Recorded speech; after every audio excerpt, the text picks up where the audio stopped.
I deeply and truly need somebody to explain to me what in the hell is going on right now, because I just don't understand. I don't get it.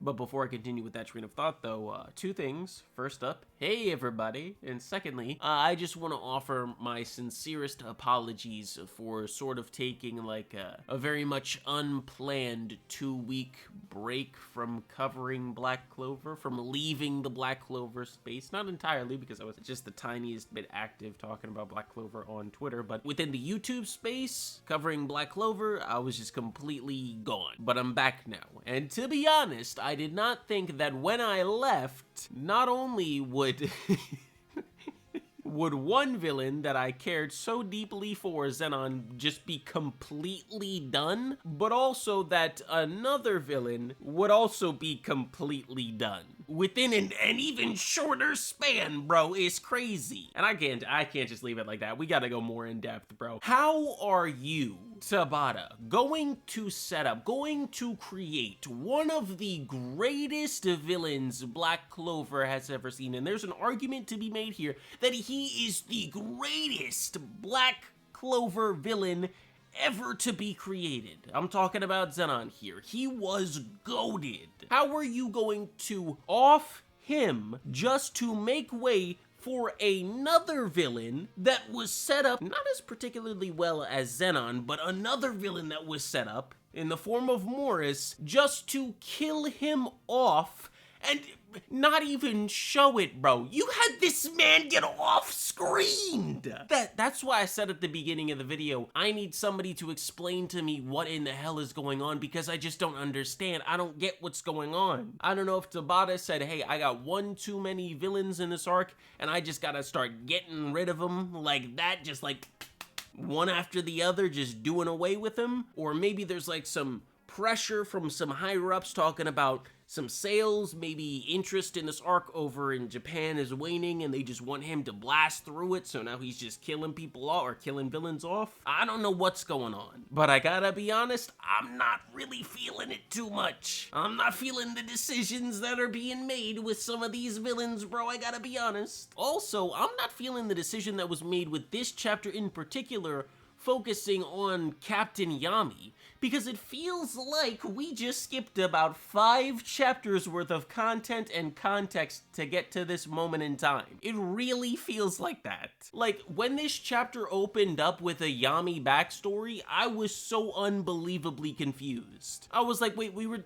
just at what happened to the whole Morris situation? But despite me being confused and not liking the placement of this chapter's content, I still liked the content itself.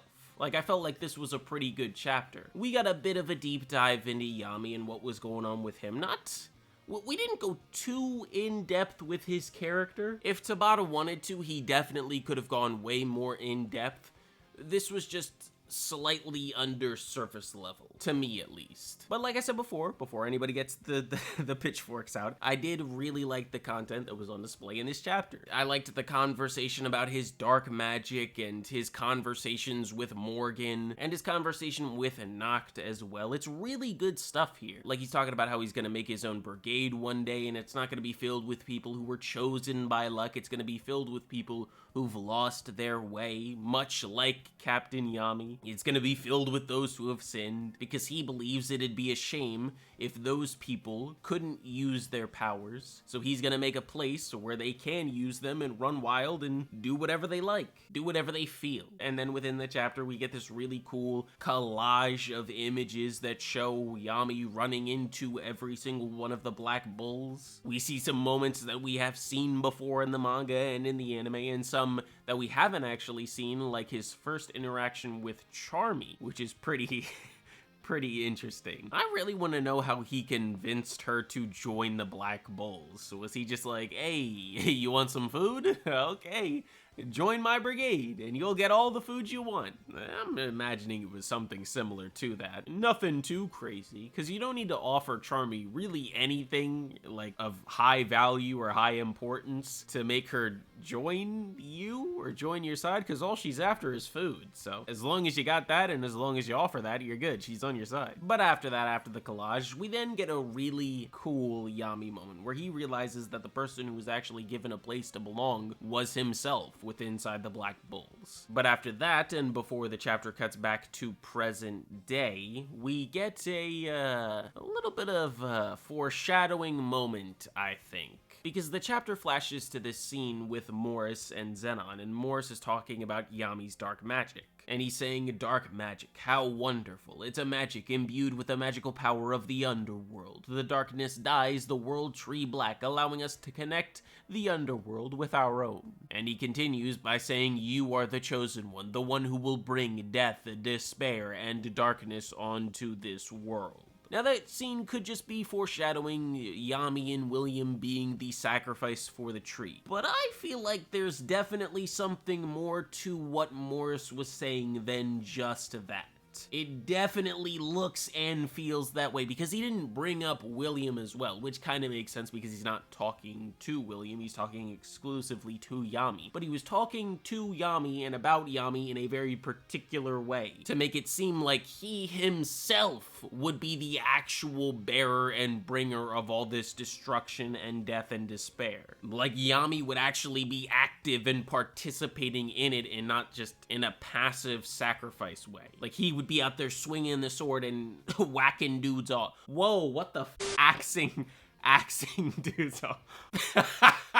Pause on that. But anyways, I don't know if that means that like Yami is about to become a devil host or something like that. Maybe he is going to be the one that has a true connection with the Lucifario or something. But what Morris said is definitely foreshadowing something bad happening with Yami. Like, he's not making it out of this arc scot-free, okay? You don't just drop a chapter like this that has a whole bunch of, like, nice sentimental moments of Yami establishing his brigade and him talking about, oh no, they actually gave me a place to live. Then you get the foreshadowing from Morris, and then he's saved and he's free. No, he's not walking out of here, dude. I still believe Yami is dying in this arc. If he doesn't, what the hell was even the point? I gotta be honest, dog. What was even the point? Just so that William can die? He doesn't even have a brigade anymore. Golden Dawn who? Plus, you got the nice words at the end of the chapter where Yami's like, oh, did you guys miss me that much? And then you got all the Black Bulls coming together and they're like crying and celebrating, talking about, yes, we do. And Yami says, so do I love you bunch of idiots. Like,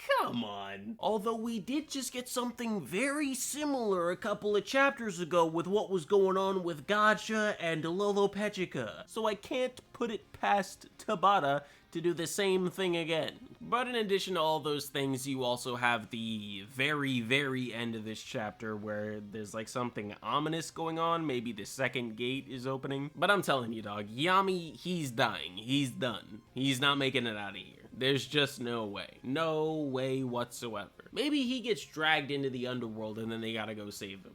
Something like that. Maybe he gets taken to the king of demons or whatever, and then he gets possessed. And then they gotta fight him there. I don't know. Like everybody says to do, I'll trust and believe that Tabata's got a plan. But whatever plan he's got going on, he's moving mad. Also, Tabata, can we have Zora do something cool soon in the future? I feel like he's had bare involvement in this arc. Aside from training Magna, what else has he done? Nothing. So can we get that dude to do more stuff? You created such a sick character and he has done jack piss all for the longest time. Also, where's Fuegoleon at? Where's Mary Eliona? Is she still fighting that same damn demon dude? Please don't tell me that she is. But anyways, with all that said, and with us being at the end of the chapter, that's gonna do it for this video. So thank you all very much for watching. I hope that you all enjoyed. If you did, make sure to like, comment, and subscribe, and I will see you all in the next one. Peace out, guys.